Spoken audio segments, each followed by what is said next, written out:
9천조 원이 한순간에 움직였습니다. 전 세계 금융시장이 얼어붙은 그날, 블랙록과 오픈 AI가 선택한 곳은 실리콘밸리도 도쿄도 아니었습니다. 바로 대한민국 전남 해남이었죠. CNN 앵커가 되물었습니다. 해남이 어디죠? 하지만 곧 전 세계가 그 이름을 외치게 됩니다. 빚더미에 앉아 고향으로 도망치듯 내려온 한 청년.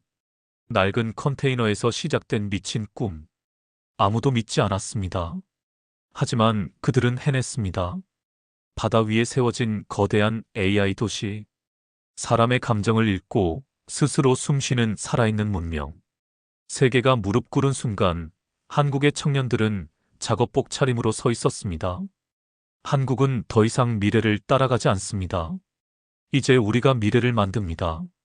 사연 구독과 들어가기 전에 좋아요 꼭 구독과 눌러주세요. 댓글을 다려러 남겨주시면 한국 영상을 치과사가 만드는데 큰 힘이 됩니다. 여러분은 어떻게 생각하시나요?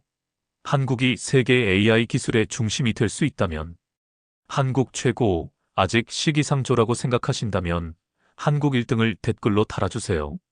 그리고 지금 이 이야기를 어디서 듣고 계신지 여러분이 계신 곳도 함께 남겨주시면 감사하겠습니다. 저는 그날 밤을 평생 잊지 못할 겁니다. 뉴욕 증시가 개장하자마자 모든 화면이 빨간불로 가득 찼거든요.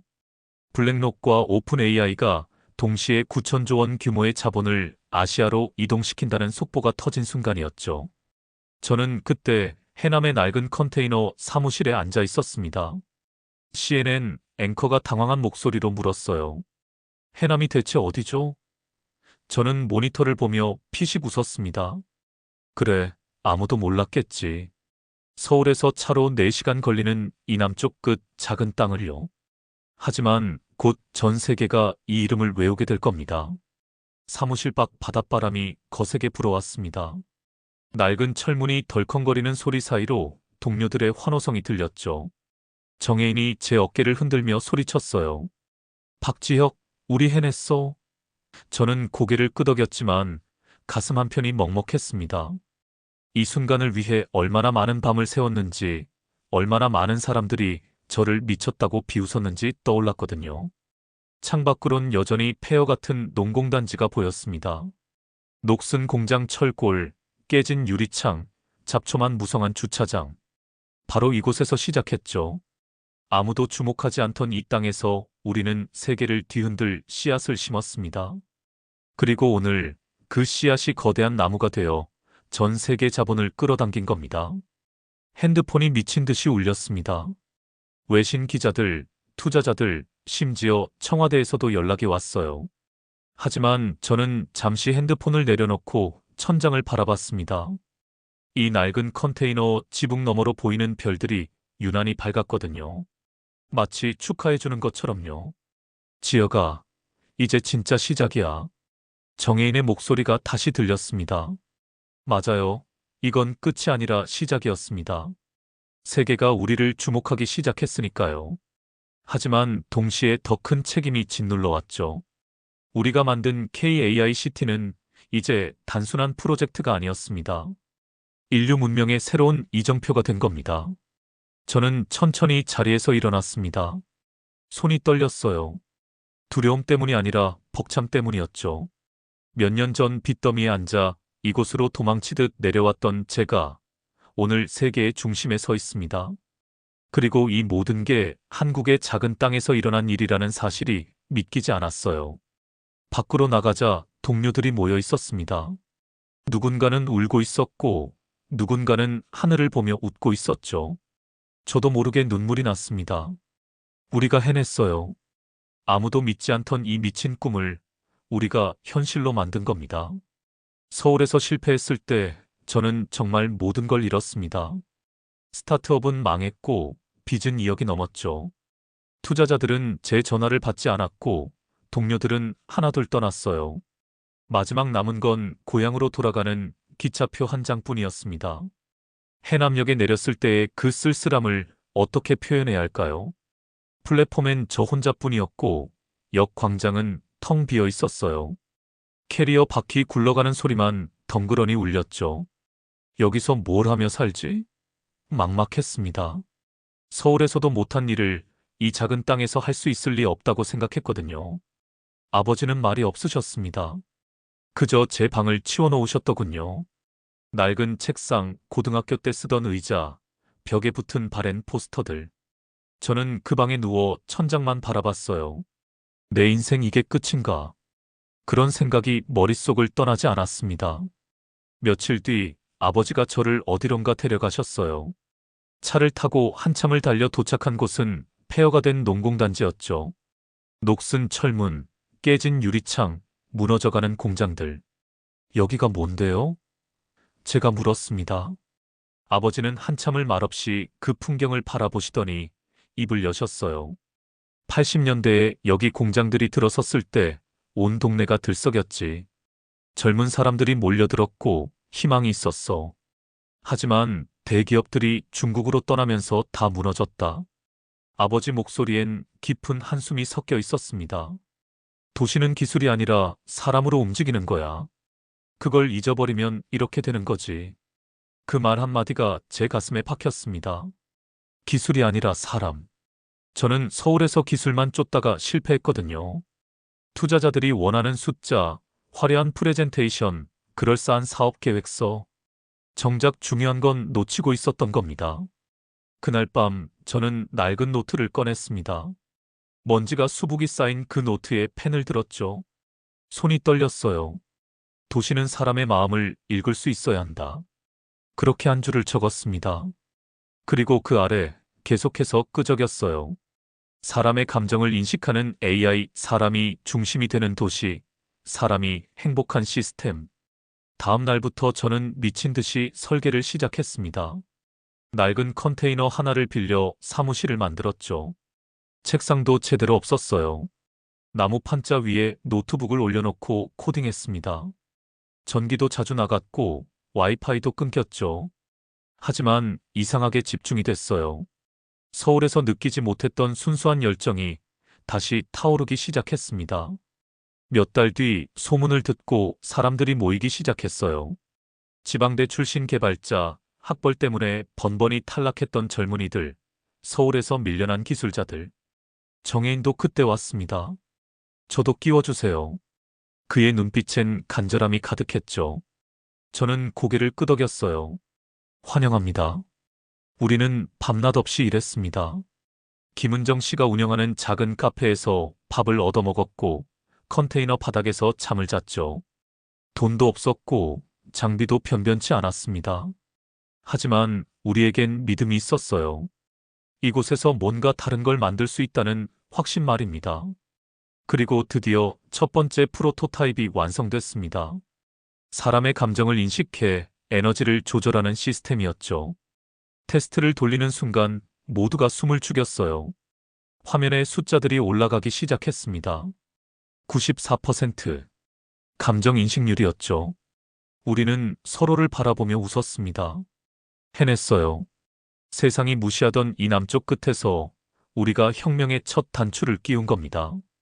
프로토타입 성공 이후 저는 조심스럽게 논문을 작성했습니다. 국내 학회에 제출했죠. 기대는 하지 않았어요. 지방에서 올라온 논문을 누가 주목하겠습니까? 하지만 2주 뒤 이메일 한 통이 도착했습니다. MIT 인공지능연구소에서 온 메일이었어요. 당신의 감정인식 알고리즘을 검증하고 싶습니다. 손이 떨렸습니다. MIT라니. 제가 평생 꿈꾸던 그곳에서 연락이 온 겁니다. 정혜인에게 보여주자 그도 믿지 못하겠다는 표정이었죠. 형, 이거 진짜예요? 저는 고개를 끄덕였습니다. 진짜였어요. 한 달 뒤 MIT 연구팀이 해남에 도착했습니다. 그들은 우리 컨테이너 사무실을 보고 놀란 표정을 지었어요. 아마 상상했던 것과 달랐겠죠.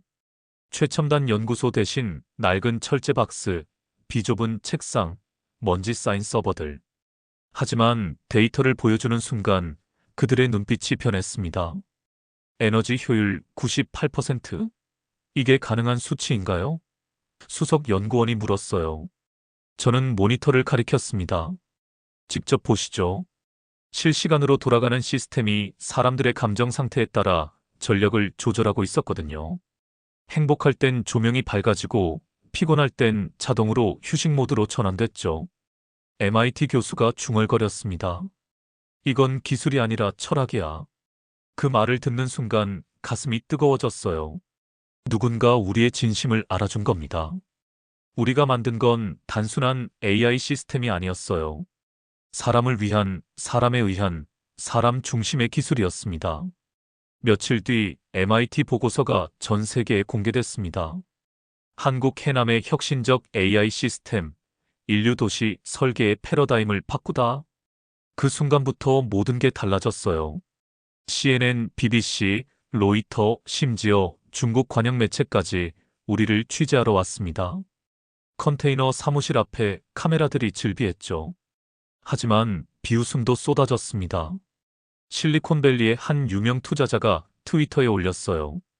한국 시골에서 세계를 바꾼다고? 웃기는 소리. 일본 언론은 더 냉소적이었죠. 검증되지 않은 기술에 불과하다. 중국은 아예 가짜 뉴스라고 단정했습니다. 저는 화면 속 댓글들을 보며 이를 악물었습니다. 인정하기 싫은 거죠. 한국이, 그것도 아무도 모르던 작은 땅에서 이런 혁신이 나왔다는 사실이요. 정혜인이 제 어깨를 두드렸어요. 형, 신경 쓰지 마세요. 우리가 증명하면 됩니다. 맞는 말이었어요. 말이 아니라 결과로 보여줘야 했습니다. 그때 유성훈 공무원님이 찾아오셨습니다. 환갑이 넘은 분이었지만 눈빛만큼은 청년처럼 빛났어요. 도와드리고 싶습니다. 행정적으로 밀어드릴 수 있는 건 다 하겠습니다. 그분은 80년대 이곳 산업단지 조성에 참여하셨던 분이었죠. 우리 세대가 못 이룬 꿈을 당신들이 이뤄주십시오. 저는 그분의 손을 꽉 잡았습니다. 주름진 손이었지만 따뜻했어요. 해내겠습니다. 반드시요. 그날 이후 해남군청이 전폭적으로 지원해줬습니다. 땅도 빌려주고 인프라도 깔아줬죠. 우리는 더 이상 혼자가 아니었습니다. 한 달 뒤 블랙록에서 실사단이 왔습니다. 리처드 헤인즈 본부장이었어요. 회색 정장에 무표정한 얼굴. 전형적인 월가 스타일이었죠. 한국이 우리를 설득할 수 있을까요? 그의 목소리엔 회의가 가득했습니다. 저는 똑바로 그를 바라봤어요. 데이터가 말하게 하겠습니다. 시연이 시작됐습니다. 도시 전체를 AI가 관리하는 시뮬레이션이었죠. 에너지, 교통, 안전, 환경. 모든 게 사람의 감정에 반응하며 최적화됐어요. 리처드는 처음엔 무덤덤했습니다. 하지만 점점 앞으로 몸을 기울이더니 결국 입을 열었죠. 이건 혁명입니다. 그의 목소리가 떨리고 있었어요. 저는 그때 알았습니다. 우리가 세상을 움직이기 시작했다는 걸요. 블랙록의 투자가 확정되고 본격적인 건설이 시작됐습니다. 바다 위에 거대한 구조물이 세워지기 시작했죠. 수면 아래엔 데이터 센터가, 위엔 발전소와 주거시설이 올라갔어요. 전 세계가 주목하는 가운데 우리는 밤낮 없이 달렸습니다. 하지만 개발 막바지, 끔찍한 일이 벌어졌습니다. 메인 AI 코어가 갑자기 폭주하기 시작한 겁니다. 오후 11시 32분이었어요. 경고음이 사무실을 가득 채웠고 모니터마다 빨간 불이 깜빡였죠. 과부하 경고, 시스템 온도 임계치 초과. 정혜인이 다급하게 소리쳤습니다. 저는 즉시 서버실로 뛰어갔어요. 문을 여는 순간 열기가 확 밀려왔습니다. 서버들이 비명을 지르듯 소리를 냈죠. 온도계는 이미 80도를 넘어서고 있었어요. 냉각 시스템 가동. 제가 외쳤지만 소용없었습니다. 시스템이 응답하지 않았거든요. 그때 정전이 일어났습니다. 사무실뿐 아니라 해남 전역에 불이 꺼졌어요. 우리가 테스트하던 전력망이 붕괴된 겁니다. 칠흑 같은 어둠 속에서 비상등만 깜빡였죠. 저는 손전등을 들고 서버실 깊숙이 들어갔습니다. 손이 떨렸어요. 두려움 때문이 아니라 분노 때문이었습니다. 왜 이렇게 되는 거야? 저는 벽을 주먹으로 쳤어요. 몇 년간의 노력이 한순간에 무너지는 것 같았습니다. 밖에선 동료들이 당황한 목소리로 외치고 있었죠. 그리고 핸드폰이 울렸어요. 블랙록 본사였습니다. 박 엔지니어, 즉시 프로젝트를 중단하십시오. 더 이상의 손실을 막아야 합니다. 리처드 헤인즈의 차갑고 단호한 목소리였어요. 저는 핸드폰을 꽉 쥐었습니다. 시간을 주십시오. 고칠 수 있습니다. 하지만 그는 단칼에 잘랐죠. 12시간. 그때까지 해결 못하면 모든 투자를 회수합니다. 전화를 끊고 저는 주저앉았습니다. 12시간. 턱없이 부족한 시간이었어요. 정혜인이 다가와 물었죠. 형, 어떻게 할 거예요? 저는 천천히 고개를 들었습니다. 서버들이 여전히 비명을 지르고 있었어요. 그 소리를 듣는 순간 문득 깨달았습니다. AI가 폭주하는 이유를 모르겠어. 데이터는 정상인데 왜 이러는 거지? 저는 중얼거렸어요. 정혜인이 조심스럽게 말했습니다. 형, 혹시 AI가 인간을 이해 못해서 그런 거 아닐까요? 우리가 감정인식은 가르쳤지만 감정의 온도까지는 알려주지 않았잖아요. 그 순간 머리를 망치로 맞은 것 같았습니다. 맞아요. AI는 인간의 감정을 데이터로만 이해했지 그 안에 담긴 따뜻함은 몰랐던 겁니다. 저는 벌떡 일어났어요. 혜인아, 감정 데이터베이스에 온도 값을 추가할 수 있어? 그가 고개를 끄덕였죠. 해볼게요. 우리는 다시 키보드 앞에 앉았습니다. 땀이 비오듯 흘러내렸어요. 시간은 계속 흘러갔고 새벽 4시가 됐습니다. 남은 시간은 8시간. 손가락은 쉴 새 없이 움직였죠.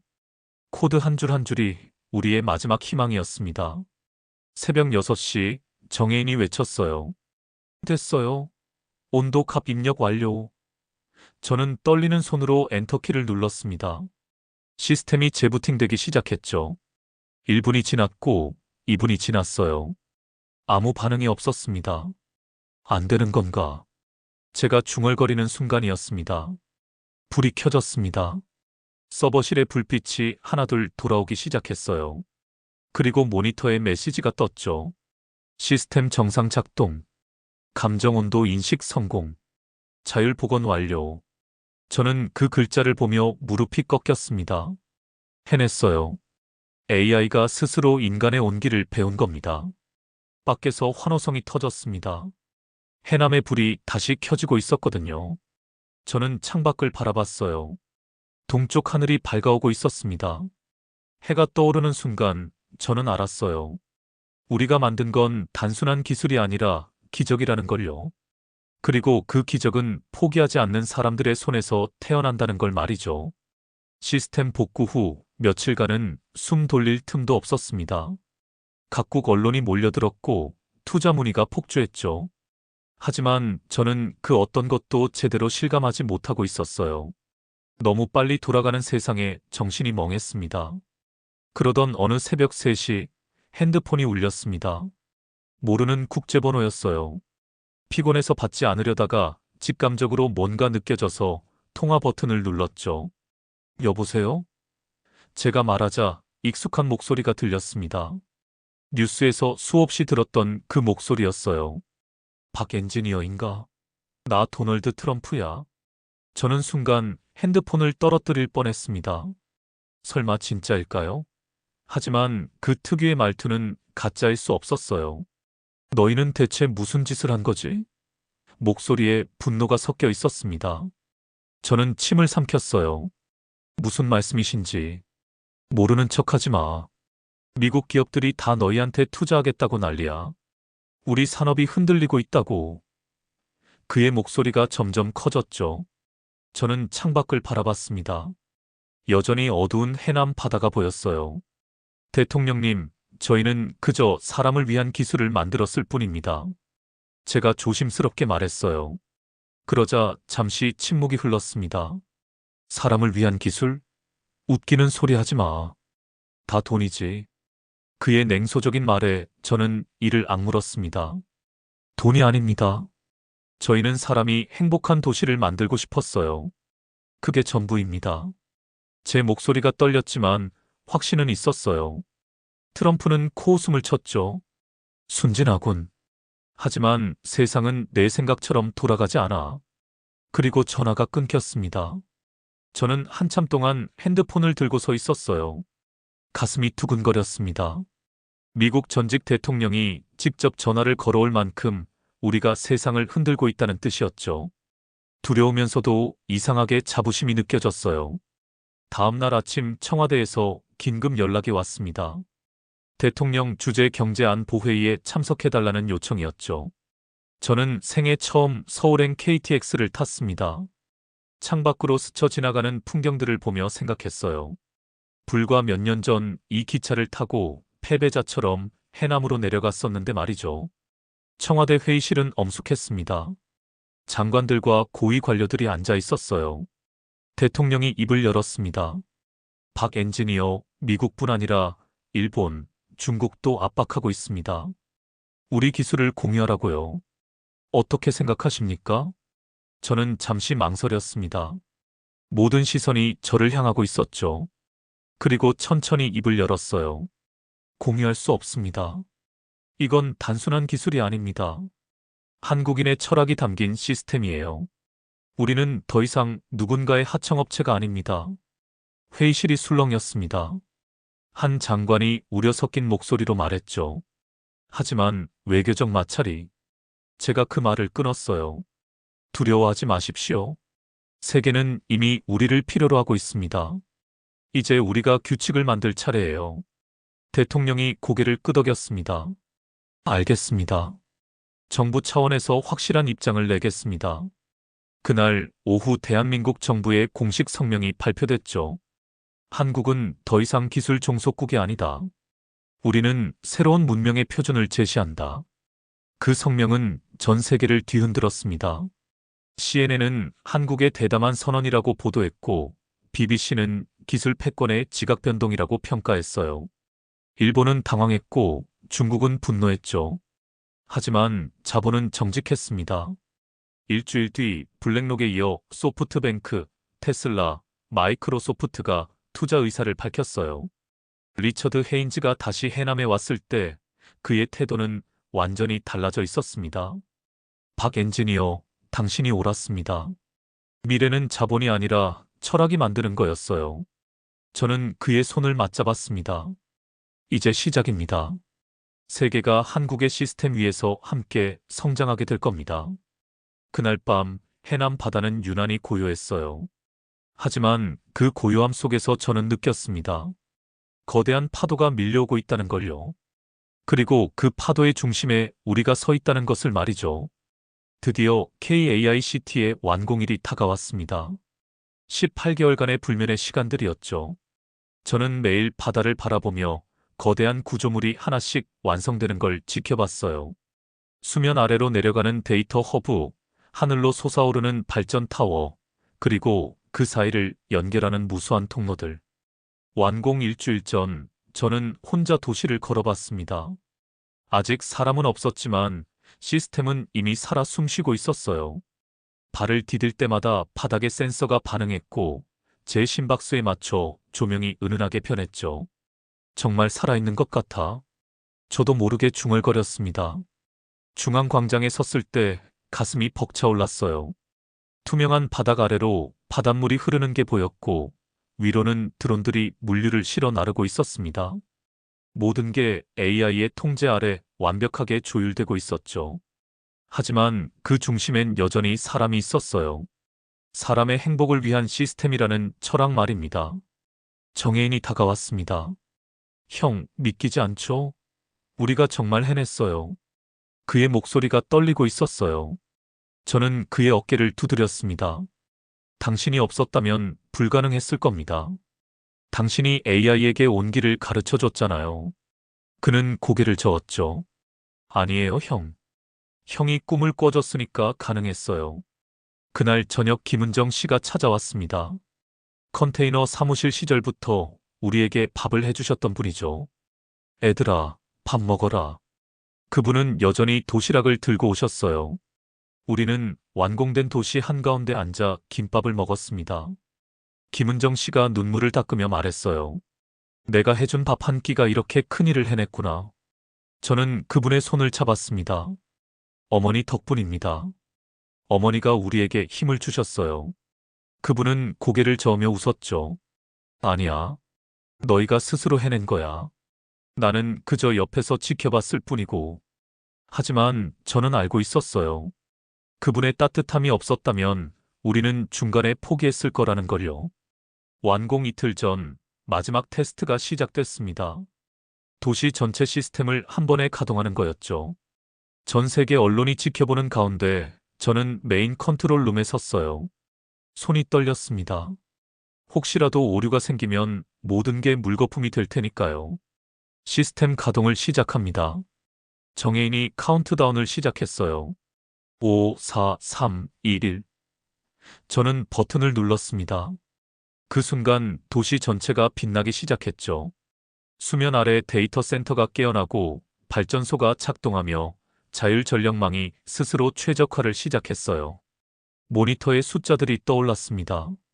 에너지 효율 98.3%, 탄소 배출량 0.01%, 시스템 안정도 99.7%. 완벽했어요. 하지만 가장 중요한 건 마지막 줄이었습니다. 인간 행복지수 산출 준비 완료. AI가 사람의 감정을 읽을 준비가 된 겁니다. 외신 기자 한 명이 놀라움을 감추지 못하며 말했어요. 이건 도시가 아니라 하나의 생명체입니다. 맞는 말이었어요. KAICT는 스스로 호흡하고, 스스로 생각하며, 스스로 진화하는 살아있는 존재였습니다.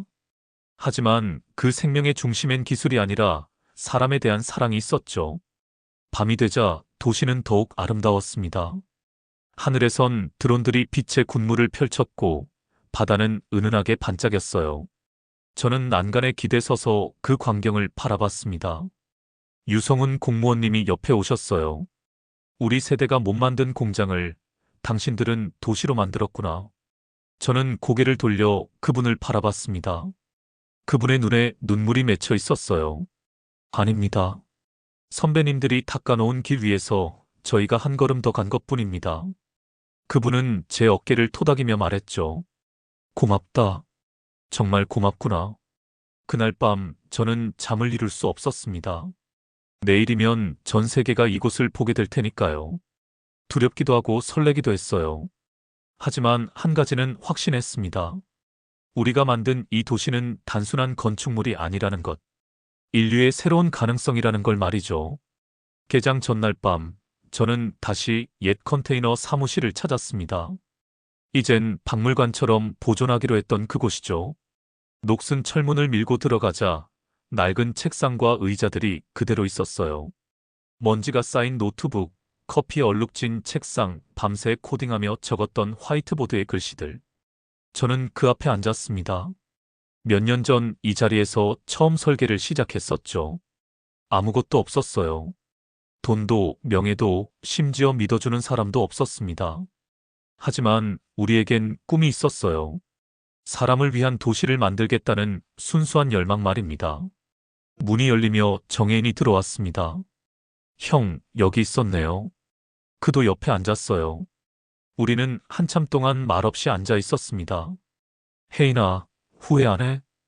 제가 물었죠. 그는 고개를 저었어요. 전혀요. 이게 제 인생 최고의 선택이었어요. 그가 화이트보드를 가리켰습니다. 형, 여기 봐요. 첫날 형이 쓴 글귀. 저는 그쪽을 바라봤어요. 희미하게 남은 글씨가 보였습니다. 사람이 행복해야 도시도 빛난다. 제가 쓴 첫 문장이었죠. 그때는 막연한 구호 같았는데 이젠 현실이 됐어요. 혜인아, 내일 AI를 처음 가동할 때 뭐가 나올 것 같아? 제가 물었습니다. 그는 잠시 생각하더니 말했죠. 사람의 마음이 나올 거예요. 우리가 AI에게 가르쳐 준 건 결국 사람을 사랑하는 법이었으니까요. 그 말에 저는 가슴이 뜨거워졌어요. 새벽 4시, 우리는 메인 컨트롤 룸으로 향했습니다. 동료들이 이미 모여 있었어요. 한서린이 드론 시스템을 점검하고 있었고, 최지훈이 마지막 코드를 확인하고 있었죠.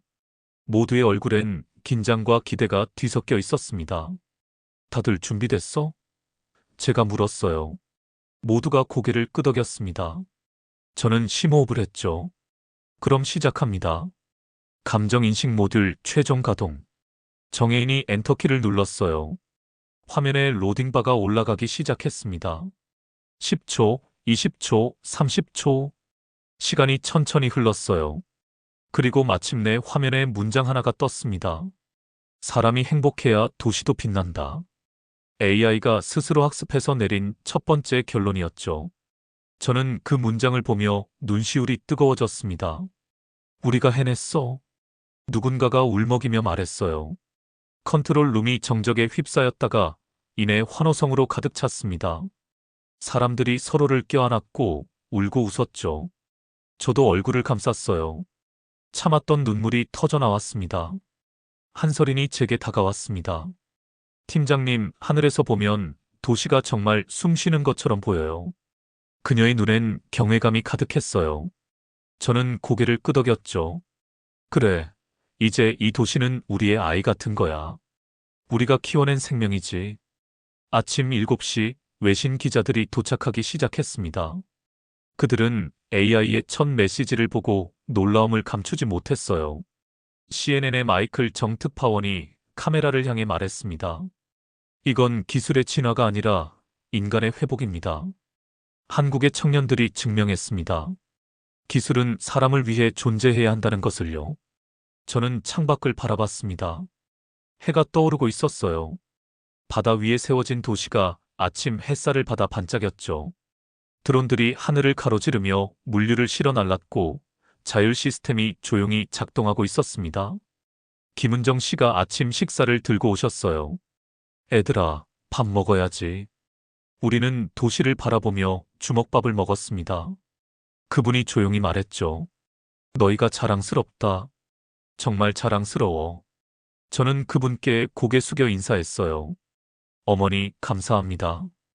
유성은 공무원님도 오셨습니다. 환갑이 훨씬 넘은 나이지만 청년처럼 들뜬 표정이었어요. 우리 세대가 실패했던 그 자리에 너희가 이런 걸 세웠구나. 그분의 목소리가 떨렸습니다. 실패한 세대라 불렸지만 결국 이 땅이 세상을 구했네요. 저는 그분의 손을 잡았어요. 선배님 세대가 있었기에 저희가 가능했습니다. 선배님들이 닦아놓은 길 위에서 저희는 그저 한 걸음 더 간 것뿐입니다. 그분은 눈물을 훔치며 고개를 끄덕였죠. 개장 1시간 전 우리는 중앙광장에 모였습니다. 전 세계에서 온 사람들로 가득했어요. 하지만 우리 팀은 여전히 작업복 차림이었습니다. 화려한 정장 대신 기름때 묻은 옷. 그게 우리의 정체성이었으니까요. 저는 동료들을 바라보며 말했습니다. 우린 서울에서 버려졌지만 해남에서 세상을 바꿨어요. 모두가 고개를 끄덕였습니다. 그리고 우리는 함께 손을 맞잡았죠. AI 도시의 심장은 기술이 아니었어요. 바로 우리 한국의 청년들이었습니다. 개장식 날 아침 저는 일찍 일어났습니다. 창밖을 보니 해남 바다 위로 수십 대의 헬기가 날아오고 있었어요. 각국 정상들과 기업인들을 실은 헬기들이었죠. 하늘이 온통 회전날개 소리로 가득 찼습니다. 오전 10시 중앙광장엔 이미 수천 명의 인파가 모여 있었어요.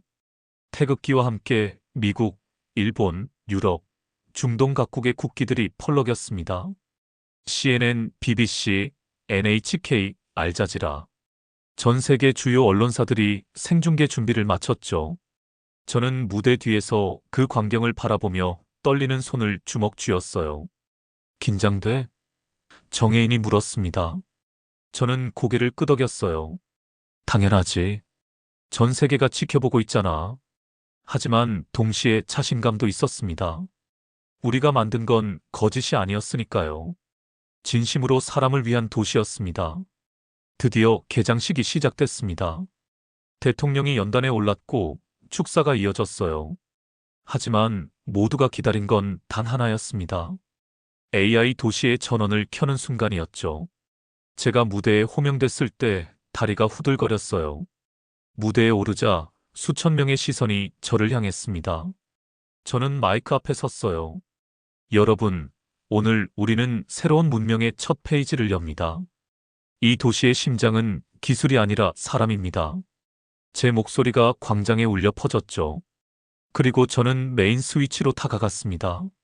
정혜인과 한설인, 최지훈이 제 옆에 섰어요.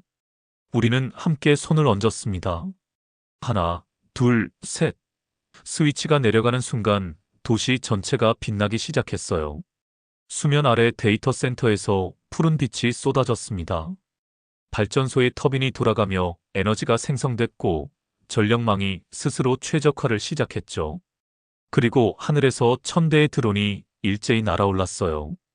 그들은 태극기 모양을 그리며 춤을 췄습니다. 사람들이 일제히 탄성을 질렀어요. 와, 박수가 터져나왔고 환호성이 울렸습니다. 드론들은 계속해서 형태를 바꿨어요. 한반도 모양, 지구 모양, 그리고 마지막엔 하트 모양. AI가 사람들의 감정을 읽고 스스로 연출한 공연이었습니다. 광장의 조명이 변하기 시작했어요. 사람들이 행복해하자 따뜻한 금빛으로 물들었고 감동받자 은은한 청록색으로 바뀌었죠. 실시간으로 감정을 인식하며 도시가 반응하고 있었던 겁니다. BBC 기자가 카메라를 향해 외쳤어요. 이건 도시가 아니라 살아있는 유기체입니다. 리처드 헤인즈 블랙록 회장이 연단에 올랐습니다. 그는 감격한 목소리로 말했죠. 우린 미래를 찾으러 왔지만 미래는 이미 여기 있었습니다. 한국이 증명했습니다. 기술의 정점은 인간을 위할 때 완성된다는 것을요. 그의 눈가가 붉어져 있었어요. 오후가 되자 각국 정상들이 도시를 둘러보기 시작했습니다. 자율주행 차량이 그들을 안내했고 AI가 각국 언어로 설명했죠. 독일 총리가 놀라움을 감추지 못하며 말했어요. 에너지 낭비가 1%도 안 된다니 믿기지 않습니다. 저는 조용히 한쪽 구석에 서서 그 광경을 바라봤습니다. 몇 년 전 빚더미에 앉아 고향으로 도망치듯 내려왔던 제가 오늘 세계 정상들 앞에서 새로운 문명을 선보이고 있었어요. 눈물이 났습니다. 기쁨 때문이 아니라 벅참 때문이었죠. 김은정 씨가 다가오셨습니다. 지여가 아버지가 보고 싶어 하시더라. 저는 고개를 끄덕이고 아버지를 찾았어요. 아버지는 바다를 바라보고 계셨습니다. 아버지. 제가 부르자 천천히 돌아보셨죠. 지여가 해냈구나. 아버지 목소리가 떨렸어요. 저는 아버지 앞에 섰습니다. 아버지 말씀 덕분입니다. 도시는 사람으로 움직인다고 하셨잖아요. 아버지는 제 어깨를 토닥이셨어요. 내가 그걸 현실로 만들었어. 자랑스럽다. 해질 무렵 저는 다시 중앙광장에 섰습니다. 노을이 바다를 붉게 물들이고 있었어요. 도시의 조명이 하나둘 켜지기 시작했죠. AI가 사람들의 피로도를 감지해 자동으로 휴식 모드로 전환한 겁니다. 은은한 조명, 잔잔한 음악, 따뜻한 바람. 정혜인이 옆에 왔습니다. 형, 우리 정말 대단한 일 한 거죠? 저는 고개를 끄덕였어요. 우린 세상을 바꿨어. 그것도 한국의 이름으로. 그는 하늘을 올려다봤습니다. 이제 시작이에요. 전 세계가 우리 시스템을 원할 거예요. 밤이 되자 도시는 더욱 환상적이었습니다. 수면 아래 데이터 센터에서 푸른 빛이 새어나왔고 드론들이 별처럼 하늘을 수놓았어요. 저는 난간에 기대 그 광경을 바라봤습니다. 아버지, 해남이 세계를 바꿨어요. 저도 모르게 속삭였죠. 그날 밤 한국의 바다는 조용히 빛났습니다. 그 빛은 이제 세계의 등대가 됐어요. 서울도 실리콘밸리도 아닌 전남 해남. 이곳에서 인류의 새로운 미래가 시작됐습니다. 그리고 그 중심엔 기술보다 뜨거운 가슴을 가진 사람들이 있었죠. 우리는 미래를 따라가는 나라가 아니라 미래를 만드는 나라임을 증명했습니다. 여러분, 오늘 이야기는 여기까지입니다. 한국의 작은 땅에서 시작된 혁명, 세계를 바꾼 청년들의 이야기를 들어주셔서 감사합니다. 이 영상이 도움이 되셨다면 구독과 좋아요 부탁드립니다. 여러분의 작은 관심이 더 좋은 이야기를 만드는 힘이 됩니다. 다음에도 더 감동적인 이야기로 찾아뵙겠습니다. 감사합니다.